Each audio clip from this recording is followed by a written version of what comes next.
Hoy vamos a responder a una de las preguntas más recurrentes de este canal. ¿Cómo identificar la fase y el neutro?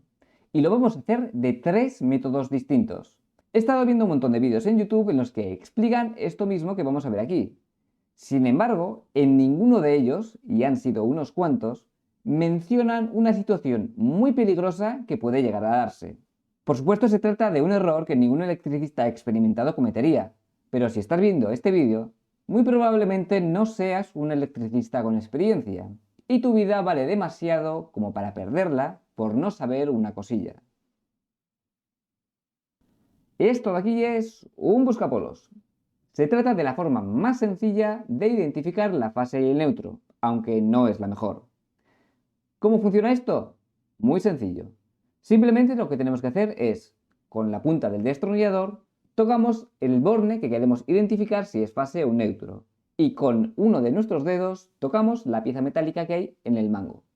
Si al hacer esto la bombilla del interior luce, se trata de la fase. Si al hacer esto la bombilla que hay en el interior no luce, entonces es el neutro. Así de simple. Y muchos os preguntaréis, pero si la bombilla solo luce cuando nosotros con nuestro dedo tocamos esta piecita metálica de aquí, entonces eso querrá decir que la corriente, la intensidad de corriente que está atravesando a la lucecita, también nos está atravesando a nosotros. Es decir, nosotros con nuestro cuerpo estamos cerrando el circuito de algún modo. Entonces, ¿por qué no nos electrocutamos? Pues la respuesta es muy sencilla también. Y es que si miramos en el interior de este aparatito, vemos que antes de la bombilla tenemos un resistor. Un resistor con un valor de resistencia muy grande. Y tal y como nos dice la ley de Ohm, cuando la resistencia es muy grande, la intensidad de corriente que la atraviesa es muy pequeña. Y entonces, como esa intensidad de corriente es tan pequeña, aunque nos atraviese a nuestro cuerpo, no nos pasa nada.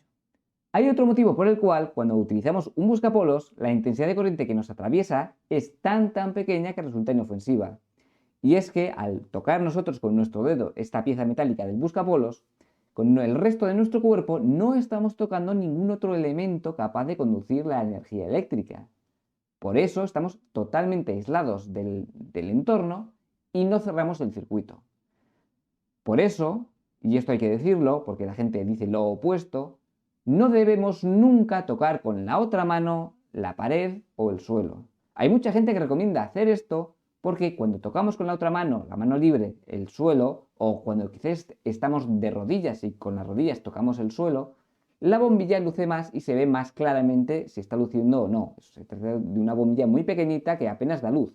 Y cuando tocamos con la otra mano libre algún elemento, la pared, el suelo, entonces luce un poquito más y se ve mejor. Esto no hay que hacerlo nunca, porque estaríamos cerrando el circuito. Y si el buscapolos estuviera estropeado internamente y esa bombillita esa resistencia del interior estuviera estropeada y condujera la electricidad, que no es lo normal, no es lo habitual cuando una resistencia estropea, pero puede llegar a pasar, entonces lo único que nos evita de morir electrocutados es que no toquemos con ninguna otra parte de nuestro cuerpo, ni la pared ni el suelo. Nunca hay que estar de rodillas cuando usemos un buscapolos y nunca hay que utilizar la otra mano para sujetarnos, apoyarnos ni tocar ningún otro elemento. El segundo método para identificar la fase y el neutro también es muy sencillo. En este caso vamos a utilizar un multímetro digital configurado para medir voltajes en corriente alterna que tengan un valor por encima de la tensión de red. Yo, como estoy en España, tengo la tensión de red de 230 voltios, entonces elegiría el valor con el mando superior a 230 voltios. En este aparato, 600. Pondría a funcionar el aparato para medir voltios en corriente alterna a 600 voltios. El método de utilizar es muy simple. La tensión entre la fase y la tierra debe ser un valor cercano a la tensión de red. En este caso, 230 voltios porque estoy en España. Y el valor de voltaje entre el neutro y la tierra debe ser un valor cercano a 0 voltios. No tiene por qué ser exactamente 0 voltios, esto no es lo habitual, pero un valor pequeño. Medimos tensiones entre la tierra y un borne. Si nos da un valor cercano a la tensión de red, en mi caso cercano a 230 voltios, ese borne es la fase. Si nos da un valor cercano a 0 voltios, aunque no necesariamente 0 voltios, entonces ese borne es el neutro. Y lo podemos repetir con el otro borne para confirmar que nos tiene que salir lo opuesto. Y el otro será, pues, si uno es la fase, el otro el neutro. Fácil. El tercer método que vamos a ver aquí es una mezcla de los dos anteriores.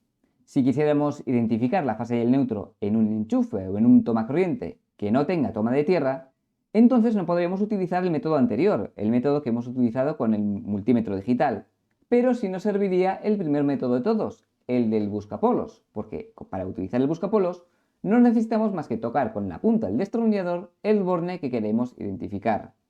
¿Cómo hacemos para utilizar un multímetro digital como si fuera un buscapolos?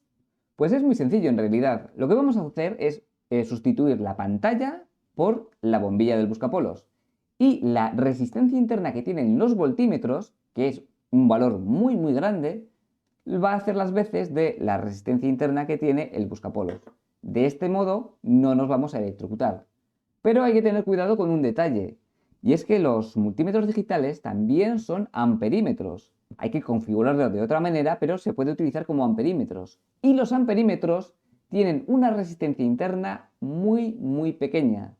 Así que si por error utilizáramos este método, teniendo el multímetro configurado para medir amperios como amperímetros, nos podríamos electrocutar. ¿En qué consiste este tercer método? Pues en realidad es muy sencillo. Únicamente vamos a tocar con una de las sondas del multímetro el borne que queremos identificar y con la otra sonda, igual que hacíamos con el buscapolos, tocamos con un dedo. Eso sí, tenemos que tener mucho cuidado de no tocar con ninguna otra parte de nuestro cuerpo ningún elemento que pueda conducir la electricidad. Tenemos que estar de pie, con calzado aislante y sin tocar ni la pared, ni el suelo, ni ningún otro elemento. Porque si cometiéramos el error de tener el multímetro como amperímetro, podríamos electrocutarnos. Mi recomendación es que nunca guardéis el multímetro con las ondas puestas. De este modo, cada vez que vayáis a utilizar el multímetro, tendréis que colocar la sonda y nunca os pasará que vayáis a medir tensiones con el multímetro colocado para medir amperios, porque eso provocaría un cortocircuito debido a la resistencia interna tan pequeña que tienen los amperímetros. Si gracias a este vídeo nadie se lleva un susto, yo me doy por pagado. Y si quieres más electricidad, pon un ingeniero en tu vida.